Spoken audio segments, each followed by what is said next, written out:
그러므로 예수께서 다시 이르시되 내가 진실로 진실로 너희에게 말하노니 나는 양의 문이라. 나보다 먼저 온 자는 다 절도요 강도니 양들이 듣지 아니하였느니라. 내가 문이니 누구든지 나로 말미암아 들어가면 구원을 받고 또는 들어가며 나오며 꼴을 얻으리라. 도둑이 오는 것은 도둑질하고 죽이고 멸망시키려는 것뿐이요 내가 온 것은 양으로 생명을 얻게 하고 더 풍성히 얻게 하려는 것이라. 아멘. 오늘은 조금 마음 아픈 이야기로 이제 말씀 좀 시작하려고 합니다. 세월호 사건 여러분 아시죠? 2014년입니다. 벌써 이제 10년이 훌쩍 넘어가네요. 4월 16일이었죠. 안산 단원고 학생 325명을 포함해서 476명의 승객을 태우고 인천을 출발해서 제주도로 가던 세월호라고 하는 배가 전남 진도 앞바다에서 침몰한 그런 사건입니다. 참 가슴 아픈 일이었죠. 다시는 이런 비극이 없기를 원한다. 우리의 기도 제목이 되어야 될 것인데, 그런데 이제 사고가 있고 그날 하루 종일 그 배에 탄 사람들의 명단이 긴급하게 방송이 되었어요. 그런데 시간이 지나면서 그 명단은 둘로 나뉘기 시작을 했습니다. 하나는 생존자의 명단, 산 사람의 명단, 다른 하나는 사망자의 명단, 죽은 사람의 명단, 이렇게 나뉘었습니다. 불과 며칠 전에, 몇 시간 전에 함께 탔는데 그 중에서 죽은 사람과 산 사람의 명단으로 이름이 나뉘게 됐다는 것입니다. 476명 중에서 산 사람이 172명이고 죽은 사람이 304명이었습니다. 반복하지만은 며칠 전에 그 배를 탈 때는 같은 명단에 이름이 있었어요. 그런데 사고 후에는 생존자, 죽은 사람, 이렇게 이름이 나뉘게 되었다는 것입니다. 여러분, 그런데 이것은 세월호만이 아니라 아담과 하와 이래로 지금까지 계속되는 일입니다. 산 사람과 죽은 사람은 아니에요. 여러분, 장례식장에 이제 가보세요. 거기에는 죽은 사람이 있고 죽은 사람을 위해 슬퍼하는 산 사람들이 있어요. 어제까지 함께 살았어요. 지금은 산 사람과 죽은 사람으로 이제 나뉘어지게 이제 되는 것입니다. 이런 일이 우리의 인생에 계속되는 것이 우리의 인생이지 않습니까? 오늘 우리가 이 자리에 앉아 있어요. 우리는 다 산 사람들입니다. 살아있는 사람들입니다. 그러나 지금도 우리는 끊임없이 위협하는 죽음의 세력과 우리는 치열한 싸움을 우리가 싸우고 있는 사람들인 것입니다. 그래서 사실 우리가 먹고 입고 운동하고 보약을 먹고 이런 것들 어찌 생각하면 다 죽음과의 싸움이다, 이런 이야기 할 수 있잖아요. 그래서 지금 우리가 이렇게 살아있지만 언젠가는 우리도 세상을 떠나게 이제 될 것입니다. 이것을 피할 수 있는 사람이 아무도 없어요. 새해를 맞이하면 사람들이 많이 하는 인사, 복 많이 받으세요. 또 강건하십시오. 또 잘 되기를 원합니다. 그런 인사를 나누잖아요. 한번 깊이 한번 생각해 보세요. 이런 인사들 배후에는 전제가 깔려 있는 거예요. 무슨 전제가 깔려 있느냐? 복 많이 받으라라고 하는 말 뒤에는 복과 거리가 많, 재앙이 많고 화가 많다. 그러니까 복 많이 받아라. 이런 전제가 깔려 있는 것 아니겠습니까? 강건하라라고 하는 말 속에는 무슨 전제가 깔려 있을까요? 세상에는 질병이 많이 있다. 그러니 질병을 피해서 강건하지. 이런 이제 전제가 깔려 있는 것 아니겠습니까? 잘 되라고 또 우리가 이야기하지만 세상 만사는 잘 될 때도 있지만은 잘 안 될 때가 많다는 전제가 그 뒤에 깔려 있는 것 아니겠습니까? 그리고 이런 모든 것들이, 그런 전제들이 우리의 생명을 위협한다는 것입니다. 그래서 여러분, 우리의 삶을 보면 새해가 되었어요. 북한 문제 여전히 우리 아픈 아킬레스건이 되어서 민족의 아픔으로 남아있는 게 사실이지 않습니까? 경제 불안에 대한 염려가 국민들의 마음을 혼란스럽게 하면서 한 해를 시작한 게 사실입니다. 정부에 거는 기대가 있는 건 사실이지만 동시에 정부를 보면 정치하는 분들을 보면서 불안감이 교차하는 것도 사실이잖아요. 청년 실업 문제가 심각해서 우리들의 자녀를 바라보면서 안쓰러운 눈으로 바라보게 되는 거 사실이지 않습니까? 이런 세상 속에서 저것들 어떻게 살아야 되나. 부모님들의 마음이기도 한 것 아니겠습니까? 이런 위협 속에서, 염려 속에서 우리는 새해를 시작했다는 것입니다.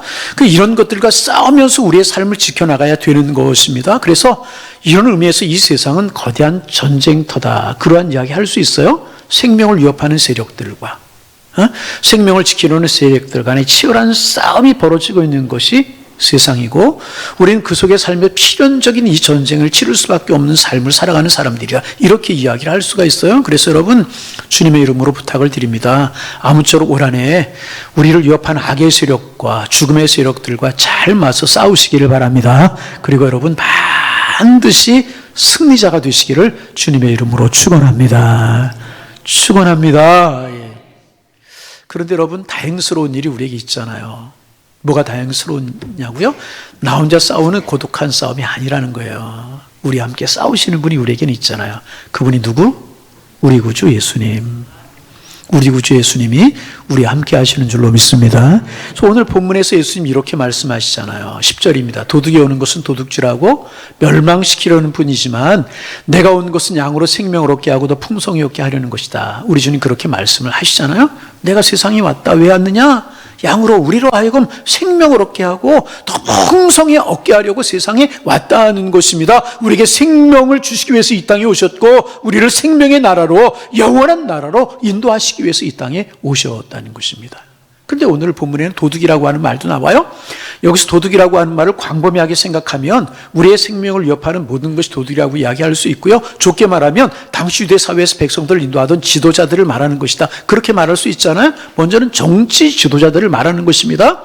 당시 여러분 아시는 것처럼 이스라엘 유다 나라가 로마의 식민 통치를 받고 있었잖아요. 그래서 로마 총독 빌라도가 다스리고 분방한 헤롯에 의해 통치되고 있었어요. 빌라도 무슨 유대 사람들에게 애정이 있었겠습니까? 그저 탐욕스럽고 잔인한 식민지 지배자일 뿐 아니었겠습니까? 분봉한 헤롯도 마찬가지잖아요. 에돔 사람이었는데 많은 돈을 쌓아가지고 로마에 가지고 돈을 바치고 이 분봉왕자리를 사온 그런 사람입니다. 그런 무슨 백성들을 사랑하는 마음이 있겠어요. 백성들의 환심은 사려고 했지만 백성들을 사랑하고 아끼는 사람 아니었었어요. 겉으로는 환심을 사려고 하고 있지만 속으로는 백성을 죽이는 사람이 헤롯이었단 말이죠. 기대를 걸 만한 종교 지도자들이 정말 기대에 부응하고 있었나요? 그렇지 못했잖아요. 제사장들이 정치권과 결탁을 해서 성전을 통해 그의 더러운 탐심을 치우는 사람들로 전락해버리고 말았고요. 바리새인들은 율법을 가지고 율법의 공의를 가지고요 백성들을 강압하고 힘들게 하고 무거운 짐을 지우고 있었잖아요. 자기들 지키지 못하면서 백성들에게 지키라고 이야기하고 그러지 않았습니까? 그들의 종교 지도자들의 눈에 비친 백성들의 모습은 무식하고 가난한 천민들일 뿐이었습니다.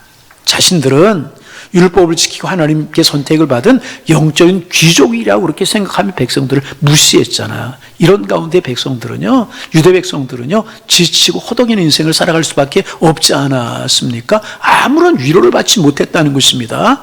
바로 예수님, 이런 사람들에게 오셨다는 것입니다. 예수님은 이런 악한 지도자들을 가리켜 도둑이라고 하셨어요.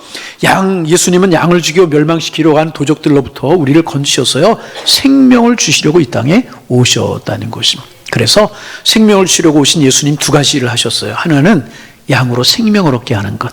다시 양으로 생명을 얻게. 두 번째는 그 생명을 더 풍성케 하기 위해서 이 땅에 오셨다는 것입니다. 먼저 예수님은 양으로 생명을 얻게 하려고 오셨어요.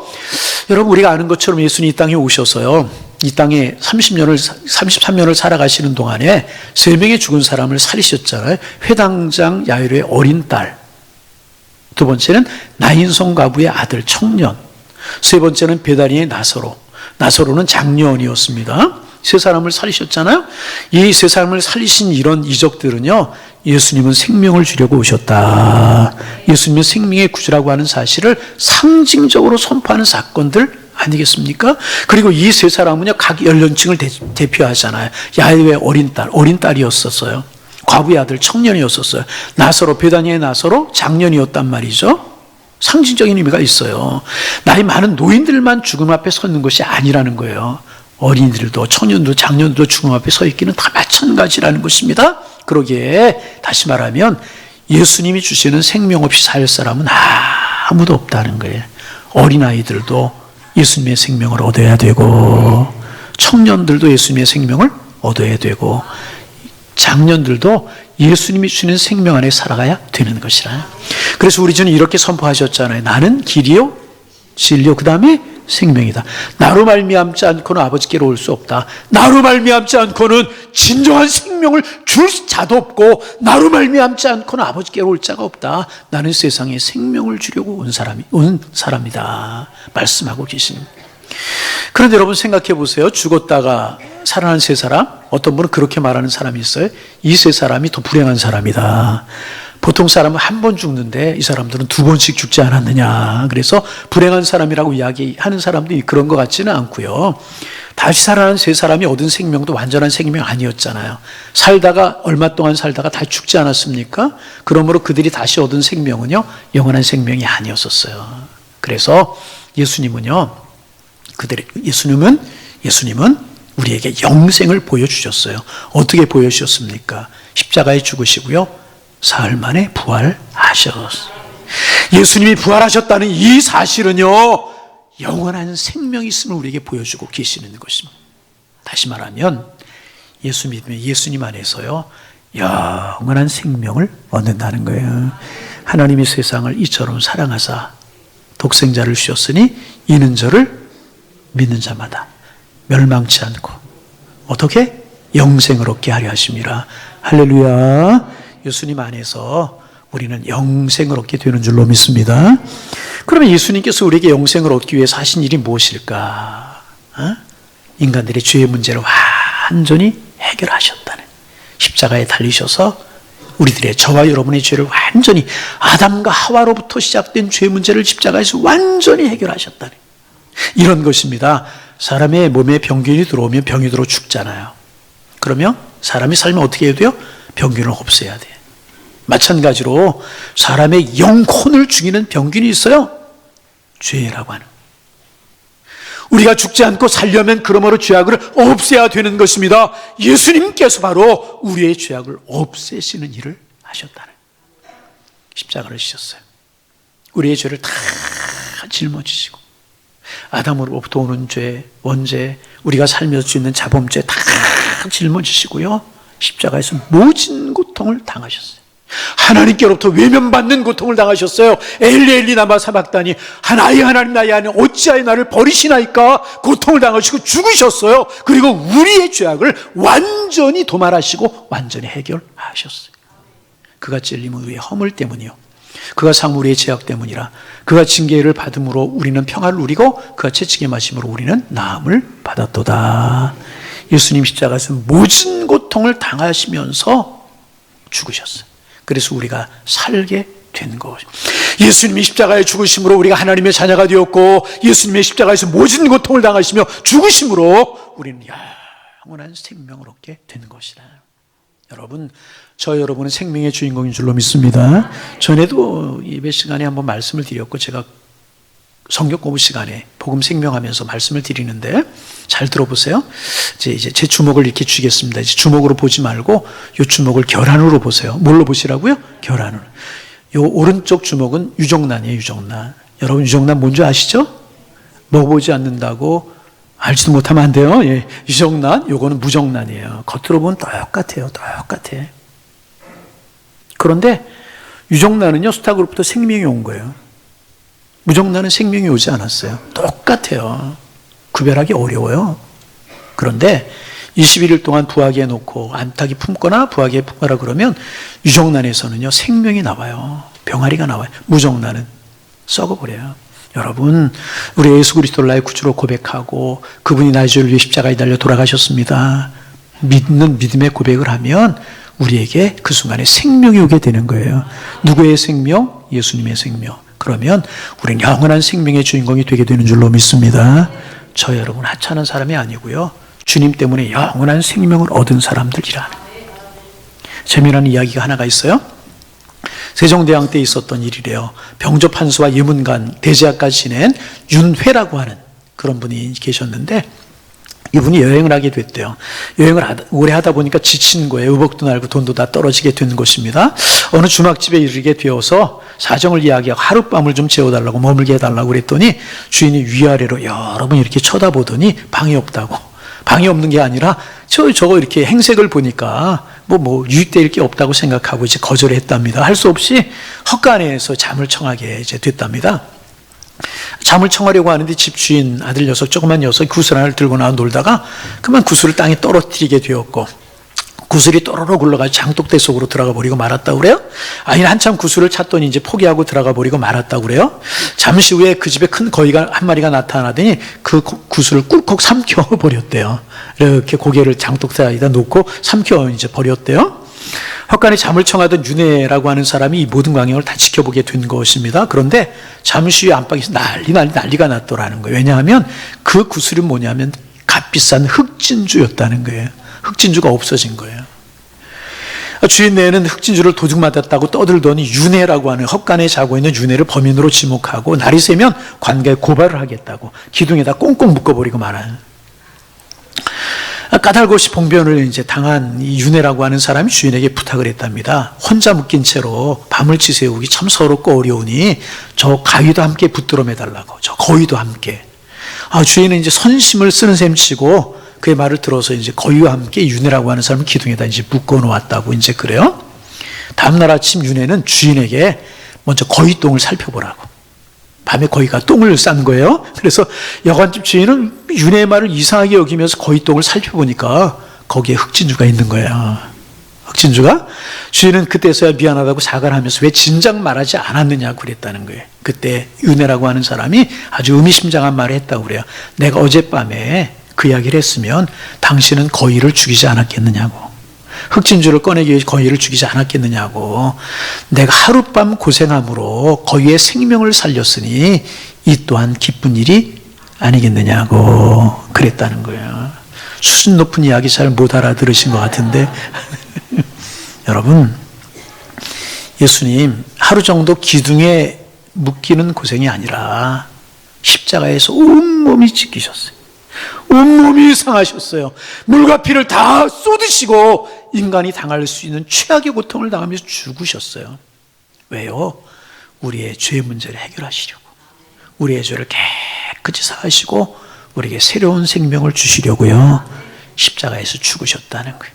그 예수님 믿으면 우리는 생명의 주인공, 무정란이 아니라 우리는 유정란, 예수님께로부터 생명이 온 사람들이기 때문에 우리는 생명의 주인공이 되게 되는 것이라는 것입니다. 여러분, 올 한 해 이 주님 붙들고 생명을 누리며 살아가는 여러분들 되시기를 주님의 이름으로 축원합니다. 두 번째, 예수님은 그렇게 생명을 주신 사람들에게 더 생명의 풍성함을 주시기 위해서 이 땅에 오셨다는 것입니다.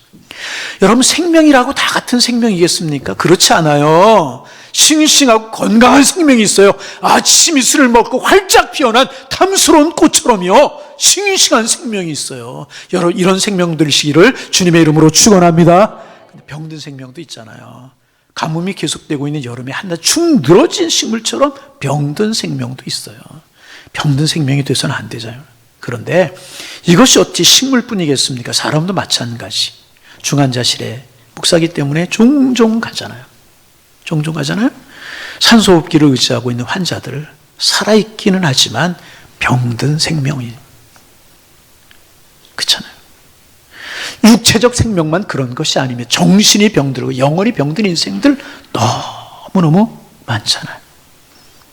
길거리에 사람들이 넘쳐납니다. 가끔 전철을 탈 일이 있어서 환승역 같은 데 가면 웬 사람들이 이렇게 많은가. 그런데 여러분, 그 많은 사람들 중에서 상당한 사람들은요, 살고 싶지 않은 인생을 사는 사람들도 많이 있을 것입니다. 마음이 병들고 몸이 병들고 삶이 병들었어요. 그래서 살고 싶지 않은 인생을 살아가는, 시든 인생을 살아가는 사람들이 많이 있을 것이라. 아주 오래된 통계입니다. 언젠가 여러 나라 국민들을 대상으로 행복지수를 조사했는데 결과가 놀라웠다고 그래요. 어느 나라가 가장 행복하다고 대답을 했냐면 가장 못 사는 방글라데시 사람들이 행복지수가 가장 높게 나왔다는 거예요.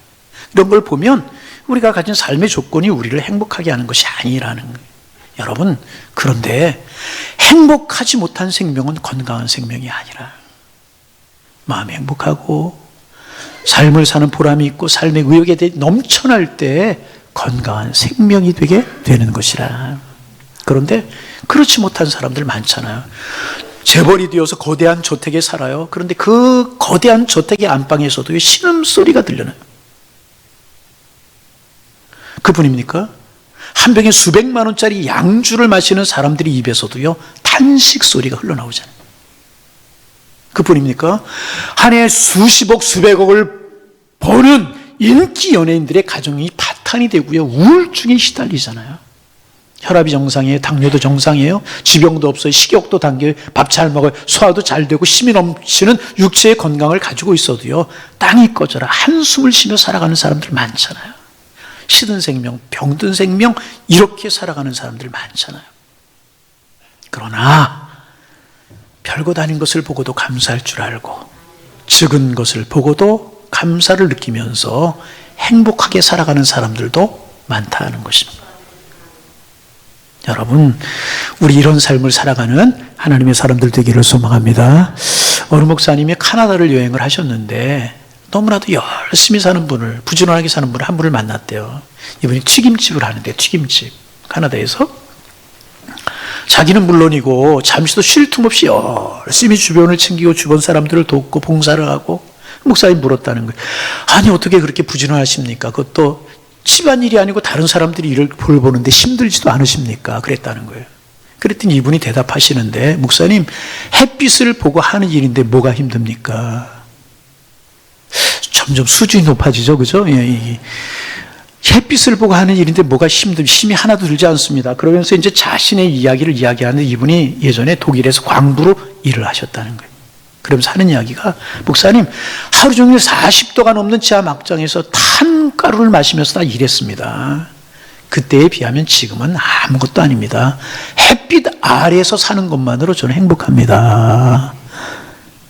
이제 수준 높은 말이 좀 해결됐죠? 그죠? 이제. 여러분, 그렇습니다. 예수님, 우리를 죄의 악이라고 하는 막장에서 우리를 꺼내셨어요. 좌절과 절망이라고 하는, 마귀의 백성이라고 하는 죄악의 막장에서 우리를 끌어내셔서 은총의 빛 아래, 은혜의 빛 아래 살게 하셨다는 것입니다. 여러분, 그것만으로도 우리는 행복한 사람들 아니겠습니까? 행복한 사람. 여러분, 여론조사로 유명한 미국의 조지 갤럽이 있지 않습니까? 가장 어떤 사람들이 행복한 사람입니까? 여론조사를 했대요.